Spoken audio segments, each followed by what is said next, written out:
Deadly feasts. Accidental poisonings in the Middle Ages. The Middle Ages, a time of knights, castles, and grand feasts, was also fraught with hidden dangers, many of them lurking right on the dinner table. Accidental poisonings were a grim reality for people of all classes, often due to a lack of scientific understanding of chemistry, food safety, and basic hygiene. From tainted food and contaminated water to hazardous cookware, the medieval diet was sometimes a recipe for disaster. Let's explore how these dangers unfolded and the broader implications they had on medieval life. Toxic tableware. One of the most common sources of accidental poisoning came from the very dishes people ate off. In wealthier households, goblets and plates were often made from pewter, an alloy containing lead.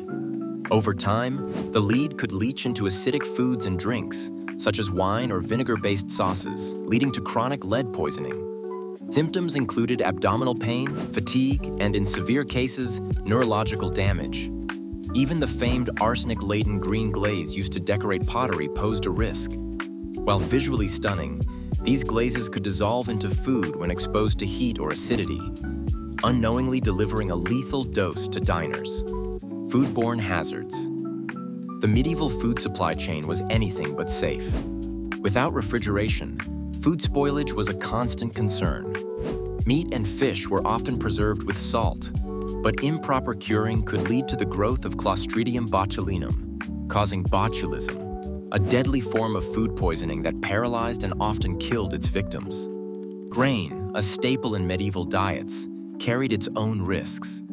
Stored in damp conditions, it could become infested with ergot, a fungus that produces toxic alkaloids. Consuming ergot-contaminated bread or porridge could lead to ergotism, also known as St. Anthony's fire. Symptoms included hallucinations, severe pain, and gangrene, as the poison constricted blood vessels and caused tissue to die. Some historical accounts suggest that entire villages suffered from ergot outbreaks, with victims writhing in agony and hallucinating vividly. Poisonous plants and herbs. Herbal medicine was widely practiced in the Middle Ages, but not all herbs were beneficial.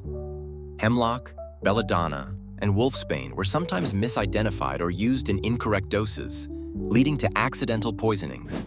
For example, belladonna, or deadly nightshade, was used in small amounts for pain relief, but even slightly larger doses could cause hallucinations, seizures, and death. Additionally, medieval people often foraged for wild mushrooms, a risky endeavor given the similarity between edible varieties and their highly toxic counterparts, such as deathcap or destroying angel mushrooms. Alchemy gone wrong. The medieval fascination with alchemy also contributed to accidental poisonings.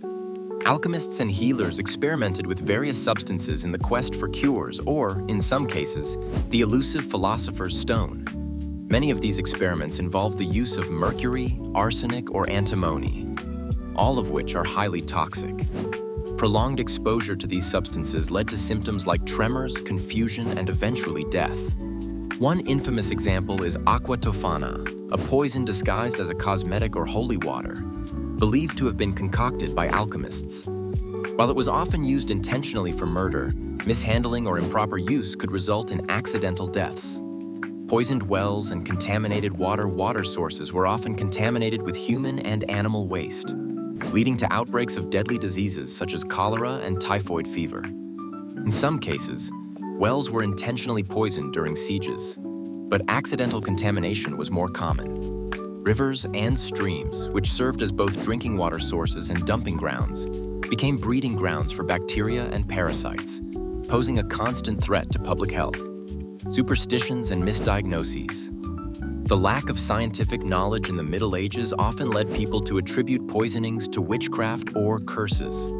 Illnesses caused by spoiled food or toxic cookware were frequently blamed on malevolent forces rather than natural causes. This fueled witch hunts and led to the persecution of countless innocent people accused of poisoning their neighbors or casting harmful spells. Moreover, medieval doctors often misdiagnosed symptoms of poisoning as imbalances of the four humors: blood, phlegm, yellow bile, and black bile. Their treatments, which included bloodletting and purging, often worsened the patient's condition. Legacy and lessons learned.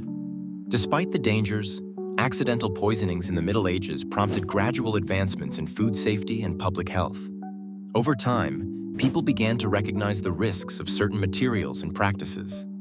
By the late medieval period, governments started regulating marketplaces to ensure the freshness of food, and potters began experimenting with safer glazes for cookware. These lessons laid the groundwork for modern food safety standards and the development of public health systems. However, the tragic and often fatal mistakes of the Middle Ages remain a stark reminder of the importance of science and vigilance in safeguarding our food and water supplies. Conclusion: the medieval era's accidental poisonings reveal much about the interplay between ignorance, innovation, and survival. From toxic tableware to contaminated food, these hidden dangers were an ever-present threat. Yet, they also highlight the resilience and adaptability of medieval society, which continued to evolve despite these deadly challenges. As we reflect on this dark chapter of history, we gain a deeper appreciation for the scientific advancements that protect us today.